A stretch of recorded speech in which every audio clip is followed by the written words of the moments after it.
والسلام على سید الانبیاء والمرسلین وعلى آلہ وصحبہ اجمعین۔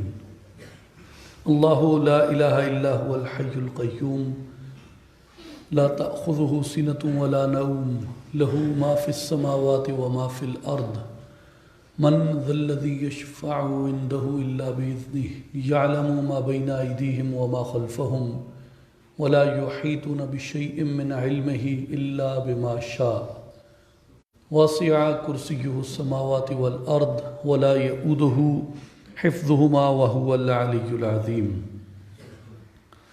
إن الله وملائكته يصلون على النبي يا أيها الذين آمنوا صلوا عليه وسلموا تسليما۔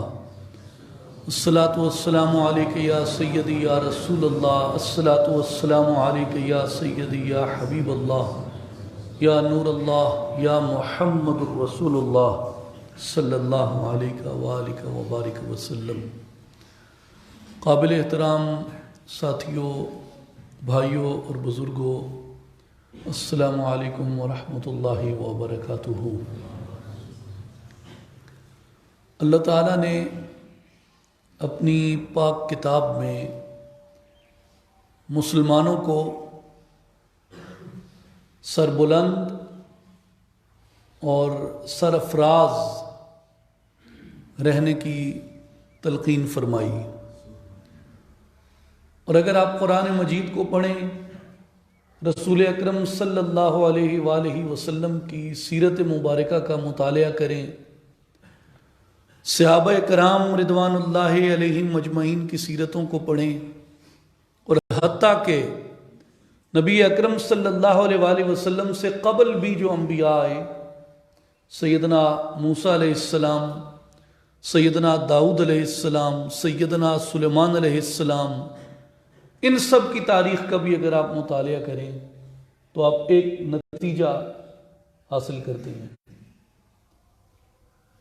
اور وہ نتیجہ یہ ہے کہ اسلام اور دین حق یہ بزدلوں کا مذہب نہیں ہے، سستوں کا مذہب نہیں ہے، ہار ماننے والوں کا مذہب نہیں ہے، شکست خوردہ لوگوں کا مذہب نہیں ہے، پیچھے رہ جانے والے یا پیسو لوگوں کا مذہب نہیں ہے، بلکہ دین حق کی تعلیم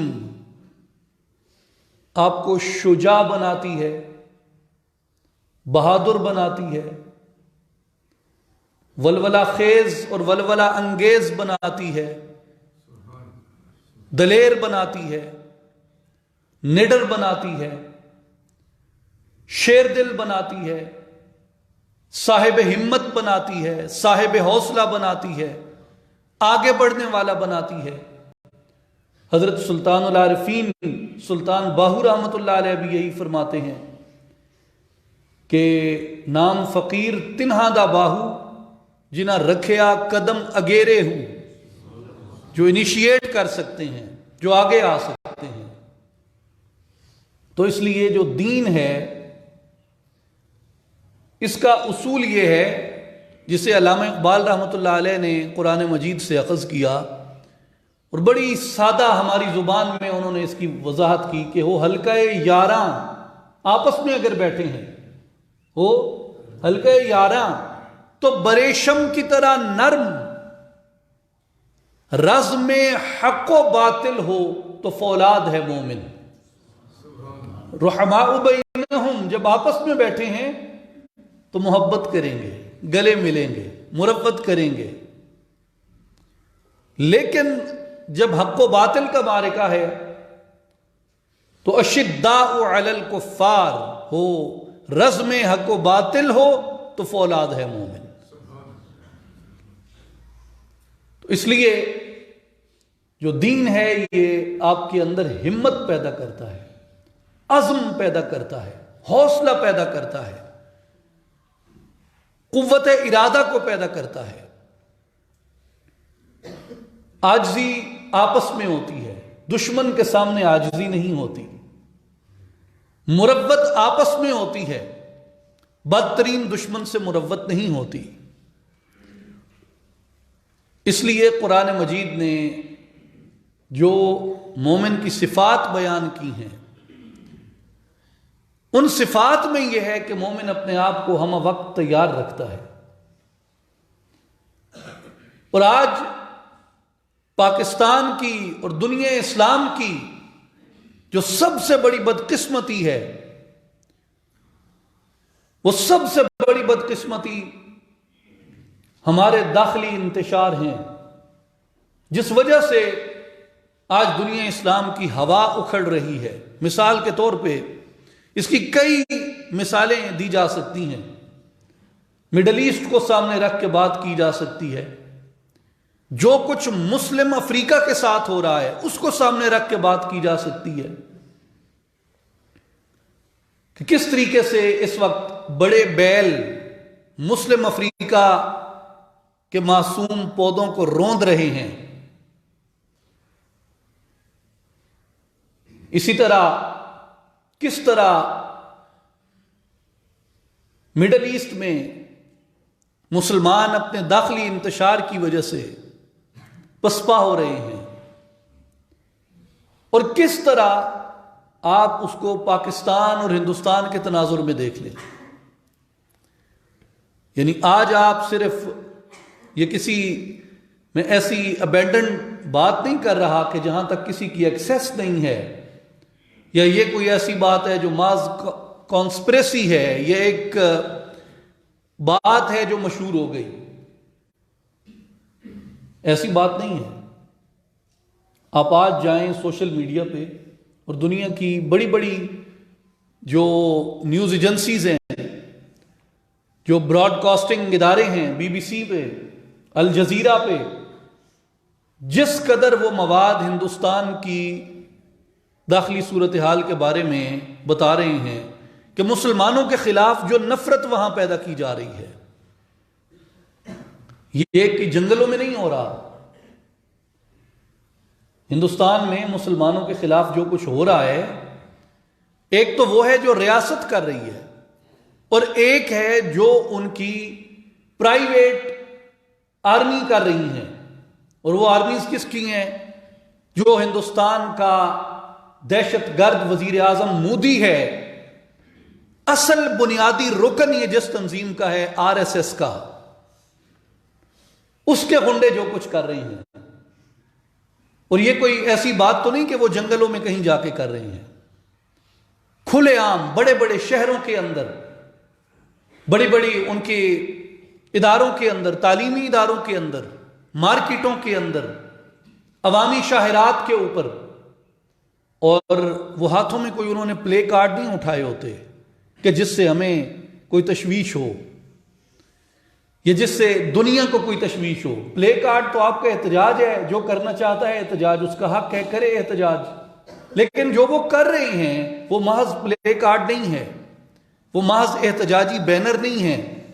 ان کے ہاتھوں میں تلواریں ہیں، ان کے ہاتھوں میں خنجر ہیں، ان کے ہاتھوں میں برچیاں ہیں، ان کے ہاتھوں میں نیزے ہیں، ان کے ہاتھوں میں جدید آلات ہیں۔ اور یہ کوئی 20-30 کا گروہ نہیں ہوتا، کئی سو اور کئی ہزار لوگوں پہ مشتمل ان کے یہ غنڈہ گرد جتھے پورے ہندوستان کے طول و عرض میں وہ نکل کے ٹیررائز کرتے ہیں۔ اب اس میں سوال یہ ہے کہ احتجاج کر رہے ہیں، اور ہو سکتا ہے کہ جس طرح ہمارے ہاں سیدنا علی کرم اللہ وجہ الکریم کی نسبت سے ذوالفقار دو رخی تلوار کی ایک سمبلزم ہے، یا جس طرح سکھ دھرم کے اندر قربان کا ایک سمبل ہے، اور وہ کہیں جی کہ اسی طرح ہمارے ہاں بھی یہ برچیاں یا نیزے اٹھا کے چلنا تو یہ ہمارا ایک مذہبی سمبلزم ہے، تو ہم اس کے مطابق کر رہے ہیں۔ اور اگر کوئی کمیونٹی اس طرح کا کر رہی ہو تو وہ کرے، لیکن جو نعرے وہ لگا رہے ہیں کہ اس مہینے کا ان کا ٹارگٹ کیا ہے، کتنے سو مسلمانوں کے گھروں کو مسمار کرنا ہے۔ لاکھوں کے اجتماع میں ہزاروں کے اجتماعات ہوتے ہیں جن میں ان کے سوامی، ان کے پنڈت کھڑے ہو کے لوگوں سے یہ عہد لیتے ہیں کہ ہم مسلمانوں کے ساتھ تجارت نہیں کریں گے، مسلمانوں کی دکانوں سے سودا نہیں لیں گے، اور کوئی مسلمان خریدنے آئے گا تو اس کو بیچیں گے بھی نہیں، کسی کے ساتھ لین دین نہیں کریں گے، کسی مسلمان کو قرض نہیں دیں گے، کسی مسلمان کی مدد نہیں کریں گے۔ اور یہ رویہ صرف مسلمانوں کے بارے میں نہیں، عیسائیوں کے بارے میں، پارسیوں کے بارے میں، سکھوں کے بارے میں، بدھ مت کے ماننے والوں کے بارے میں، اور جتنے باقی ہندوستان کے اندر غیر ہندو جتنی وہاں پہ مذہبی شناختوں کے لوگ بستے ہیں، مذہبی اقلیتیں ہیں، ان سب کے بارے میں ان کا یہی رویہ ہے۔ اور آپ اگر پاکستان موومنٹ کا مطالعہ کریں تو یہ جو آج بڑی ایک کنفیوزڈ جنریشن ہے، سوال کرتے ہیں کہ جی پاکستان بنانا کیوں ضروری تھا؟ میں ان سے پوچھتا ہوں، یہ سوال کرنے والوں سے جو پوچھتے ہیں کہ پاکستان بنانا کیوں ضروری تھا، کیا آپ نے بندے ماترم پڑھا ہے؟ جو یہ کہتے ہیں کہ پاکستان بننا کیوں ضروری تھا، یہ پاکستان بنانا کیا درست تھا یا غلط تھا، کیا انہوں نے بندے ماترم پڑھا؟ اور کیا 36 اور 37 کی جو کانگریسی وزارتیں بنی تھیں، آپ نے ان کے موٹو کو، ان کے ایجنڈا کو، اور انہوں نے جو چیزیں عمل میں لائیں ان کو پڑھا آپ نے؟ کیا شدھی تحریک کو پڑھا آپ نے؟ کیا سنگٹھن موومنٹ کو پڑھا آپ نے؟ کیا تحریک ترک موالات کو پڑھا آپ نے؟ شدھی سنگٹھن موومنٹ کیا تھی؟ آج بھی جو RSS کر رہی ہے وہ کہتے ہیں اس کو گھر واپسی، کہ جتنے راجپوت، جاٹ اور دیگر یہاں کے مقامی قبائل جو مسلمان ہو گئے، جنہوں نے اسلام قبول کیا، لا الہ الا اللہ محمد الرسول اللہ پڑھا، یا جنہوں نے عیسائیت اختیار کر لی، یا جاٹوں کی بہت سی گوتھیں جنہوں نے سکھ دھرم کو قبول کر لیا، تو وہ یہ کہتے ہیں کہ ہم ان کو زبردستی واپس ہندو بنائیں گے، اس لیے کہ یہ اپنے گھر کا راستہ بھول گئے تھے، اور ہم اب ان کو اپنے ان برچھیوں، نیزوں، تیروں، بندوقوں اور گرنیڈوں، بمبوں کے ذریعے، اور ان دہشت گرد جتھوں کے ذریعے، اور ان بکھرے ہوئے وحشی انسان نماد درندوں کے ذریعے ہم ان لوگوں کو دوبارہ واپس ہندو دھرم کے اندر لے کے آئیں گے۔ اور یہ کب ہو رہا ہے؟ جب اندازہ لگائیں وقت کا، یہ تب ہو رہا ہے جب دنیا کے اندر ایک نظام قائم ہے، یہ تب ہو رہا ہے جب ساری دنیا کا لاڈلا بچہ بھارت بنا ہوا ہے۔ لاڈلا بچہ بنا ہوا ہے نا، مغرب کا وہ لاڈلا، اس وقت ہمارے عرب حکمرانوں کا وہ لاڈلا، اور جو کچھ وہ کرتا ہے کیا وہ ان سب کو معلوم نہیں ہے؟ لیکن اس کے باوجود بھی وہ ان کا لاڈلا ہے۔ دنیا میں ایک نظام قائم ہے، اس وقت یہ کر رہا ہے، اور یہ اس وقت کر رہا ہے جب پچھلے 22 سال سے اسلام کے اوپر، مسلمانوں کے اوپر دہشت گردی کے الزامات لگا کے ایک جنگ بپا ہے، مسلمانوں کے اوپر ایک جنگ بپا ہے، پچھلے 22 برس سے یہ لڑ رہی ہیں، اور لیبل کیا جا رہا ہے دہشت گرد، دہشت گرد، دہشت گرد، انتہا پسند، انتہا پسند، انتہا پسند۔ ہم اپنی داخلی کمزوریوں سے انکار کر ہی نہیں سکتے، ہمارا جو داخلی انتشار ہے وہ ہے، ہمارے اندر جو فتنے ہیں وہ ہیں، ایسے لوگ ہیں جو قتال کی اور عام قتال کی تائید کرتے ہیں، جو ریاست میں یقین نہیں رکھتے، ایسے لوگ ہیں، لیکن اس کا یہ مطلب نہیں ہے کہ وہ عالم اسلام کا کوئی میجورٹی طبقہ ہیں، وہ ہمیشہ سے ایک مائنورٹی رہے ہیں، ایسے لوگ ہیں، اس سے انکار نہیں کیا جا سکتا، لیکن ان چند کالی بھیڑوں کی وجہ سے پورے عالم اسلام کے اوپر اس طرح کی جو جنگ مسلط ہے، اس جنگ کی وجہ سے ایک عام انسان، ایک عام مسلمان نے جتنا سفر کیا، ہماری خواتین نے، بچوں نے جتنا سفر کیا، اور خاص کر مغرب میں رہنے والے مسلمان نے جتنا سفر کیا، ایک طرف اسلام پر یہ جنگ ہے، اور دوسری طرف ایک یہ تنظیمیں ہیں جس میں بی جے پی ہے، آر ایس ایس ہے، اور اس طرح کے باقی لوگ جو کچھ ہندوستان میں کر رہے ہیں، یہ دنیا کو نظر نہیں آتا. یہ دنیا کو نظر نہیں آتا. کیوں نہیں آتا؟ میرا خیال یہ ہے کہ جہاں اکنامک انٹرسٹ ہے وہاں عالم اسلام کی داخلی کمزوریاں، عالم اسلام کا داخلی انتشار ہے، جس کی وجہ سے ہم اپنے ان دشمنوں کو دنیا کے سامنے بے نقاب کرنے میں کامیاب نہیں ہو پا رہے. آج بھی جس وقت پاکستان کی سیاسی طور پہ، معاشی طور پہ، اقتصادی طور پہ یہ حالت ہو چکی ہے جو ہمارے سامنے ہے، لیکن اس کے برعکس ہندوستان آج کیا کر رہا ہے؟ ہندوستان نے کشمیر میں کیا کیا اور ہم اس کے جواب میں کیا کر سکے؟ ہندوستان نے گجرات میں کیا کیا اور ہم اس کے جواب میں کیا کر سکے؟ اس وقت جب مودی گجرات کا وزیر اعلیٰ تھا، اس وقت صرف گجرات کے مسلمانوں پر یہ ظلم اور ستم کے پہاڑ ٹوٹے تھے. تو آج وہی ظالم، وہی ڈکیت، وہی غاصب، وہی دہشت گرد پورے ہندوستان کا وزیر اعظم ہے، اور آج پورا ہندوستان اس نے مسلمانوں کے لیے احمد آباد بنا دیا. پورے ہندوستان کے اندر مسلمانوں کے ساتھ یہ ظلم و ستم ہو رہا ہے. اور یاد رکھیں، یہ صرف مودی یا بی جے پی نہیں ہے، ہمارے لوگ یہ بھی ایک مغالطے کا شکار ہیں. جس وقت سکھوں کے گولڈن ٹیمپل پہ اٹیک ہوا 1984 کے اندر، کیا اس وقت بی جے پی کی حکومت تھی؟ اور کیا اس وقت نریندر مودی ان کا وزیر اعظم تھا؟ نہیں، اس وقت کانگریس کی حکومت تھی اور اندرا گاندھی ان کی وزیر اعظم تھی. جس وقت مکتی بانی کا انتشار ڈال کے ہزاروں بنگالی مسلمانوں کو شہید کروایا گیا، اس وقت کس کی حکومت تھی؟ کانگریس کی حکومت تھی،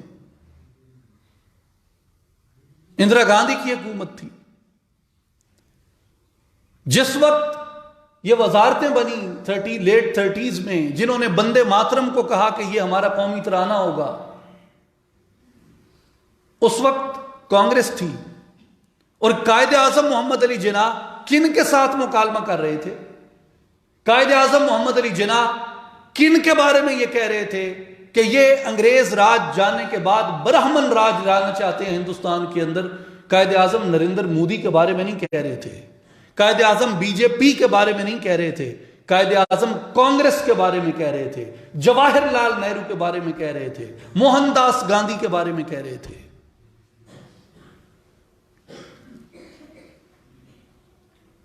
تو یاد رکھیں، مودی اور گاندھی ان دونوں میں کوئی فرق نہیں ہے.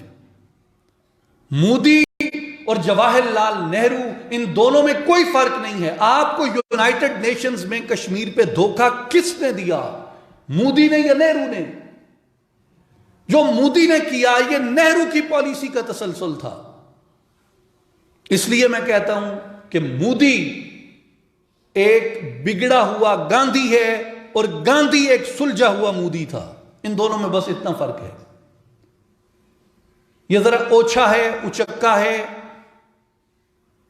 اور وہ تھوڑا سلجھا ہوا تھا. دونوں میں یہ فرق ہے، اس سے زیادہ دونوں میں کوئی فرق نہیں.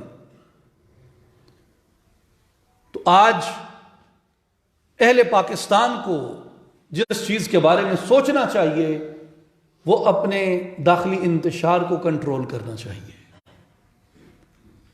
اپنے صفوں کے اندر اتحاد پیدا کرنا چاہیے. ایک طرف آپ کے افغانستان ہے، ایک طرف ایران ہے، ایک طرف ہندوستان ہے. کتنے بڑے چیلنجز ہیں آپ کے سر کے اوپر. پھر دشمن آپ کے اندر گھسا ہوا ہے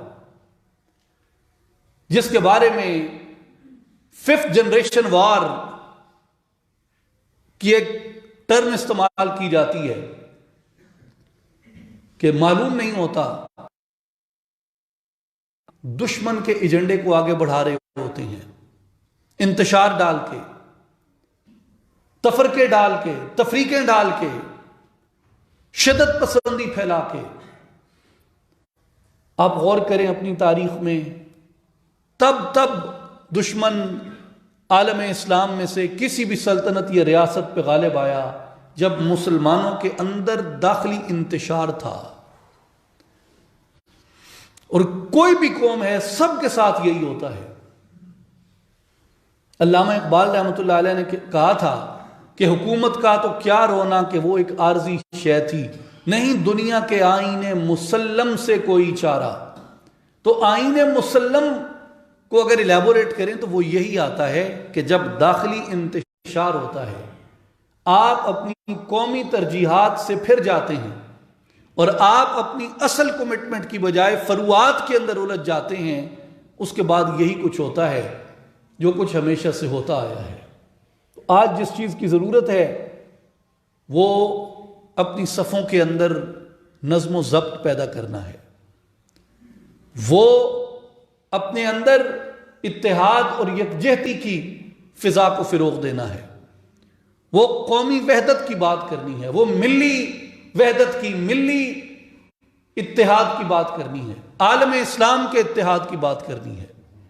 اور آج جس چیز کی ضرورت ہے وہ یہ ہے کہ say no to any kind of extremism اور violence۔ ہم کسی اس طرح کے ایڈونچر کے متحمل نہیں ہو سکتے، ہم کسی اس طرح کے جو محاذرائیاں داخلی سطح پہ ہوتی ہیں، یعنی جس طرح کے پاکستان کا ہم نے ایک مذہبی مزاج بنایا ہے، ہمیں بڑا غور کرنے کی یہ ضرورت ہے کہ کیا اس طرح کے رویے ریاست کے لیے یا قوم کے لیے فلاح اور بقا لاتے ہیں، کامیابی اور بھلائی لاتے ہیں، یا اس کے لیے مشکلات لے کے آتے ہیں۔ تو میری اس ساری گفتگو کا اور آج کے اس سارے معروضات کا جو لب لباب ہے وہ یہ ہے کہ ہمیں جہاں اپنی اخلاقیات پہ توجہ کرنے کی ضرورت ہے، اپنی روحانی زندگی کو بہتر کرنے کی ضرورت ہے، ایک صحیح سمت اور صحیح ڈائریکشن اختیار کرنے کی ضرورت ہے، وہیں ہمیں اپنی قوم میں اور اپنی ملت میں ایک مثبت رویے سے، ایک نان وائلنٹ رویے سے، ایک قانونی عزم کے ساتھ یکجہتی کی، اتحاد کی فضا پیدا کرنی ہے۔ اور میں اپنے مقتدر اداروں کو، پاکستان کے سیاستدانوں کو، سیاسی جماعتوں کو جو حزب اختلاف میں ہیں یا اقتدار میں ہیں، ان سب کی توجہ اس جانب مبذول کرانا چاہتا ہوں کہ جو کچھ ہندوستان میں بی جے پی اور آر ایس ایس کر رہے ہیں، پاکستان کے لیے آنے والے وقت میں اصل تھریٹ وہ ہے، پاکستان کے لیے اصل خطرہ وہ ہے، نہ صرف پاکستان کے لیے بلکہ ہندوستان کے اندر جتنی مذہبی اقلیتیں ہیں ان سب کے لیے سب سے بڑا تھریٹ وہ ہے۔ قرآن مجید کا ایک پیغام ہمیں ضرور یاد رکھنا چاہیے، وَأَعَدُّوا لَهُم مَّا اسْتَطَعْتُم مِّن قُوَّةٍ وَمِن رِّبَاطِ الْخَيْلِ تُرْهِبُونَ بِهِ عَدُوَّ اللَّهِ وَعَدُوَّكُمْ وَآخَرِينَ مِن دُونِهِمْ لَا تَعْلَمُونَهُمْ اللَّهُ يَعْلَمُهُمْ۔ کہ اے مسلمانوں، ان کے مقابلے کے لیے جس قدر ہو سکے اپنی قوت کو بروئے کار لے آؤ اور اپنے گھوڑوں کی کھیپ تیار رکھو۔ اس دفاعی تیاری سے تم اللہ کے دشمن کو اور اپنے دشمن کو بھی ڈراتے رہو، اور اس دشمن کو بھی جسے تم نہیں جانتے مگر اللہ جانتا ہے۔ یہ آج ریاست پاکستان کی پالیسی ہونی چاہیے۔ ہمارے اہل سیاست، اہل اقتدار اور اہل طاقت کا آج یہ نقطہ نظر ہونا چاہیے ریاست پاکستان کے تناظر میں کہ اپنے گھوڑوں کو تیار رکھو اور انہیں ڈراتے رہو جو تمہارے سامنے کے دشمن ہیں، اور وہ بھی جنہیں تم نہیں جانتے مگر اللہ جانتا ہے۔ قرآن یہ بھی کہتا ہے کہ مومنوں غم نہ کرو، فکر نہ کرو، تم ہی غالب آؤ گے بشرطے کہ تم ایمان رکھتے ہو۔ تو یہ ملک ہم نے جس نعرے پہ حاصل کیا تھا وہ نعرہ تھا لا الہ الا اللہ محمد الرسول اللہ۔ اگر ہم اس کی اس نظریاتی اساس سے مخلص ہیں، اگر ہم اس کی اس نظریاتی بنیاد سے مخلص ہیں، تو ہماری پہلی کمٹمنٹ اپنی جزوی سیاسی مفاد کی بجائے پاکستان کا وہ عظیم تر نظریہ ہونا چاہیے، اقبال اور قائد اعظم کا وہ عظیم تر نصب العین ہونا چاہیے۔ اللہ تعالیٰ عالم اسلام کی مدد فرمائے، اللہ تعالیٰ مسلمانوں کو یکجہتی عطا فرمائے، اللہ تعالیٰ مسلمانوں کو ہر میدان میں فتح اور نصرت عطا فرمائے، ہمارے اس داخلی انتشار کو ختم فرمائے اور ہمیں یہ توفیق عطا فرمائے کہ ہم اس طرح جمع ہو سکیں اس سبز ہلالی پرچم کے نیچے جس طرح دنیا اسلام جس جوش اور جس جذبے کے ساتھ ہمیشہ لا الہ الا اللہ محمد الرسول اللہ کے عزم کے لیے یکجہت ہوتی ہے۔ اللہ تعالی ہمیں عمل کی توفیق عطا فرمائے۔ وآخر دعوانا ان الحمد للہ رب العالمین۔